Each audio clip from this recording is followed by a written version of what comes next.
2 दिन पहले ही अपने प्रधानमंत्री नरेंद्र जी मोदी साहब ने 4th लॉकडाउन का ऐलान करते हुए भारत को आत्मनिर्भर बनने का ख्वाब दिखाया है। तो फ्रेंड्स, कल मैंने आत्मनिर्भरता पर एक स्पीच यूट्यूब पर लोड किया है और उसी का पार्ट 2 मैं अब पेश करना चाहता हूं। आप पूरे ध्यान से सुनिए और आत्मनिर्भर बन जाइए। फ्रेंड्स, मैं एक ऐसे व्यक्ति को जानता हूं जिसका एक पैर किसी रेल दुर्घटना में कट गया था। उसने कभी किसी से भिक्षा नहीं मांगी, किसी से दान लेना गवारा नहीं किया, यहां तक कि अपने बहन भाई का भी उसने कभी सहारा नहीं लिया। उसने एक छोटा सा धंधा फुटपाथ पर आरंभ किया। शुरू में वो न्यूज़पेपर बेचने लगा। 2 पैसे बचाकर उसने वजन तौलने की मशीन खरीद ली। उस पर वो अपना पेट पालने लगा। आज वही व्यक्ति उसी फुटपाथ के किनारे एक बहुमंजिला बिल्डिंग में न्यूज़पेपर स्टॉल लगाकर बैठा है। साथ में उसने जेरॉक्स सेंटर भी खोल रखा है और सुना है आजकल वो मोबाइल शॉपिंग भी चला रहा है। वो स्वाभिमानी था, किसी से मदद लेना अपना अपमान समझता था।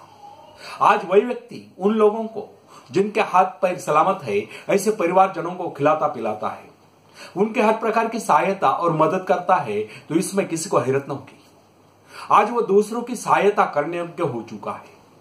वो उन लोगों के लिए प्रेरणा स्थान है जो सर्वांग संपन्न होकर भी दूसरों से सहायता पाने की आशा रखते हैं। फ्रेंड्स, मैं केवल उस विकलांग की बात नहीं करता जिसे मैं जानता हूं।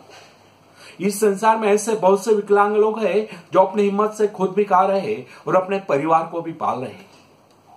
ऐसे स्वाभिमानी, मेहनती, आत्मविश्वासी और साहसी लोगों को अपनी जीविका चलाते देखकर हमें स्वयं के विषय में सोचना चाहिए कि क्या हम पूर्णतः स्वस्थ हैं, साथ ही सभी अंगों से युक्त तथा शरीर से चुस्त मस्त होकर भी क्या हम अपने आप को समर्थ समझने का अधिकार रखते हैं? यदि हां, तो फिर किसी दूसरों से सहायता की प्रतीक्षा को क्यों? कोई भी स्वस्थ तथा सर्वांग संपन्न व्यक्ति तब तक अपने आप को समर्थ समझने का अधिकार नहीं रखता जब तक वह समझता है कि वो किसी के अधीन है। वास्तविक स्वतंत्रता ही एक ऐसा उपाय है जिससे मनुष्य की शक्ति 2 गुण ही जाती है। इस प्रकार की भावना अन्य किसी प्रकार से प्राप्त नहीं होती। जब कोई युवक या युवती अपने हिम्मत के सहारे किसी व्यापार में उतरता है तो उसके मन में एक श्रेष्ठ भावना अवश्य उत्पन्न होती है।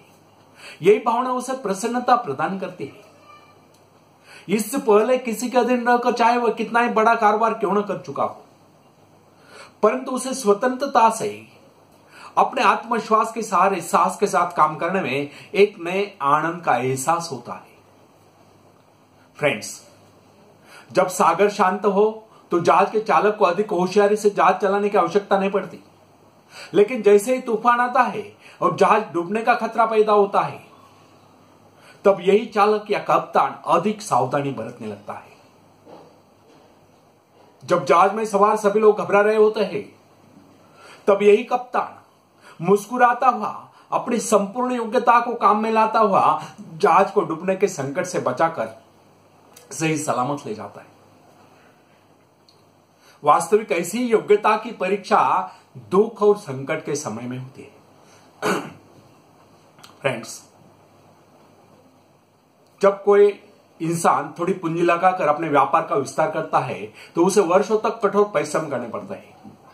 इस परिश्रम से वह कुछ कमाने योग्य होता है।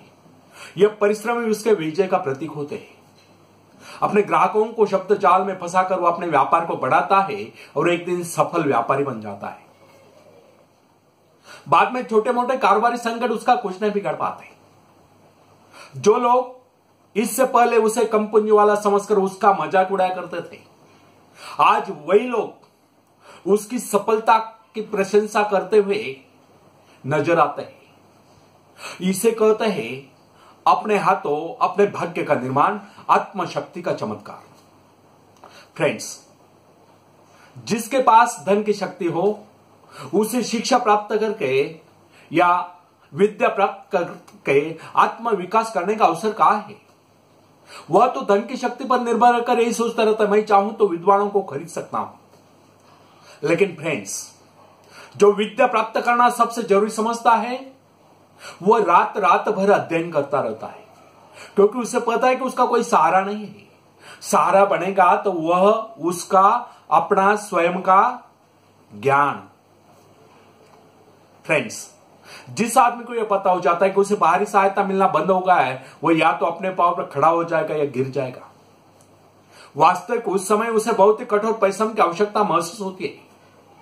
असफलता के कलंक से बचने के लिए उसे अपने व्यक्तित्व की रक्षा करनी चाहिए। ऐसे लोग अपने आत्मविश्वास की शक्ति के बल पर दिन रात कड़ी मेहनत करते हैं और सफल हो जाते हैं। फ्रेंड्स, जब मनुष्य पर संकट की घड़ी आ जाती है, जब वह किसी भी तरह से अपनी जीविका चलाने में असमर्थ हो जाता है, तब कोई विरला ही होता है जो सफलता प्राप्ति के लिए खून पसीना एक कर देता है, ताकि उसे असफलता का मुंह न देखना पड़े। संकट काल में तो मनुष्य की बुद्धि का पता चलता है। कई बार ऐसे अवसर पर ऐसी सफलता मिलती है जिसकी मनुष्य ने सपने में भी आशा नहीं की होती। वह स्वयं सोचने लगता है कि मुझे इतनी सफलता कैसे मिली। वास्तविक ऐसी शक्ति हर इंसान के भीतर छुपी होती है, परंतु वह उसे पहचान नहीं पाता है। जैसे वह संकटों से घिर जाता है, वैसे यह शक्ति बाहर निकलकर उसकी सहायता करने आ जाती है। जो काम इससे पहले वह असमझ समझ रहा था, वही काम पूरे होने लगता है। इसका कारण यह है, जब मनुष्य का जीवन चारों ओर खतरों से घिर जाता है, तब उससे बाहर निकलने के लिए वह हाथ पैर मारना शुरू कर देता है, और इस संघर्ष से उसकी बुद्धि तेज हो जाती है। उसमें एक प्राकृतिक नैसर्गिक शक्ति आ जाती है। फ्रेंड्स, अपनी जरूरतों की पूर्ति के लिए संघर्ष करना हम सभी का कर्तव्य है। संघर्ष से ही तो हमें सफलताएं मिलती है।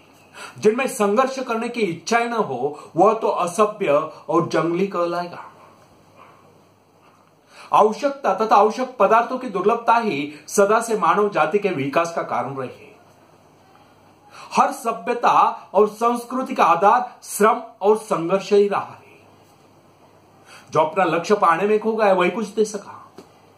कई वैज्ञानिक अपने साधना में लीन होकर अपने लक्ष्य को पाने के संघर्ष में जूझते रहे। उनके परिवारजन अभावग्रस्त होकर भूखे मरते रहे, परंतु उन्होंने अपने उद्देश्य को प्राप्त करके ही चैन की सांस ली। जब उन्हें सफलताएं प्राप्त हुई, तो लोगों को उनके आविष्कार बहुत बड़े आश्चर्य से प्रतीत हुए।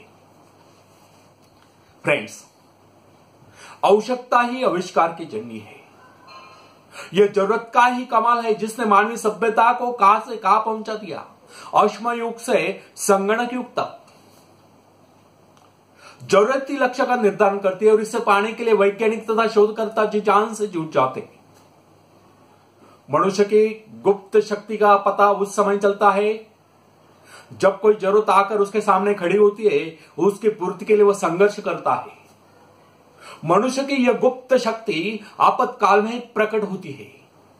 इसका सीधा अर्थ यह हुआ, यदि मनुष्य को किसी वस्तु की आवश्यकता न हो, तो उसके आंतरिक शक्ति का अंत हो जाएगा।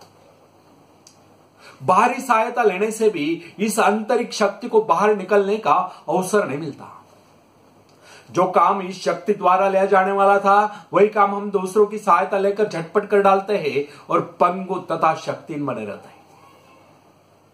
इसलिए फ्रेंड्स, हमें एक बात कदापि नहीं भूलनी चाहिए कि दूसरों की सहायता लेने के बजाय या अपने मित्रों की सहायता लेने के बजाय अपनी आंतरिक शक्तियों की सहायता लेना हमारे लिए अधिक उचित होगा। क्योंकि आत्मनिर्भरता एक ऐसी शक्ति है जो मित्रता, प्रभाव, धन संपत्ति, ऊंचा वंश या बाहरी किसी भी प्रकार की सहायता, इन सब की सामूहिक शक्ति से ही शक्तिशाली होती है।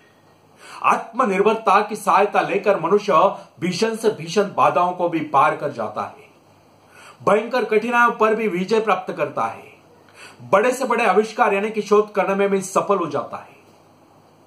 इंसानी गुणों में सबसे अधिक शक्ति आत्मनिर्भरता की है। जो इंसान अपने सहारे जीता है, जो अपने बल पर चलता है, जो अपने लक्ष्य पर चट्टान के भांति डटा हुआ है, जो बाधाओं को सामने देखकर जरा भी विचलित नहीं हुआ, जिसे अपनी कार्य कुशलता और कर्म शक्ति पर पूरा विश्वास है, वही सफल होता है। सत्य, पवित्रता, और सुंदरता पर प्यार करना मनुष्य का स्वभाव है। जो व्यक्ति मौलिक विचारों के बल पर जीता है, जिसके कुछ सिद्धांत है जिन पर वह आरूढ़ रहता है, जो अपने वसूलों पर दृढ़ता से कायम है, लोग उसे आश्चर्य से देखते हैं और उसके अनुयायी यानी कि शिष्य बनने का प्रयत्न करते हैं, क्योंकि लोगों के दृष्टि में वह महान है। फ्रेंड्स, यदि आप भी महान बनना चाहते हो तो अपनी शक्तियों को पहचानो।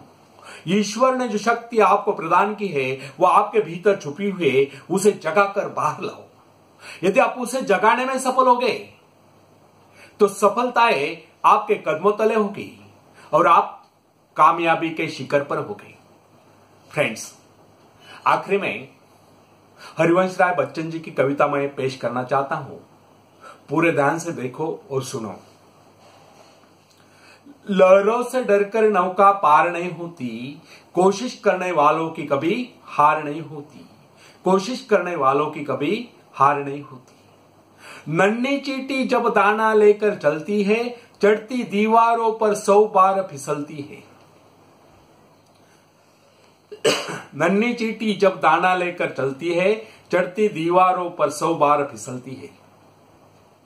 मन का विश्वास रगों में सांस भरता है, चढ़कर गिरना गिरकर चढ़ना न करता है। आखिर उसकी मेहनत बेकार नहीं होती, कोशिश करने वालों की कभी हार नहीं होती। कोशिश करने वालों की कभी हार नहीं होती। सॉरी।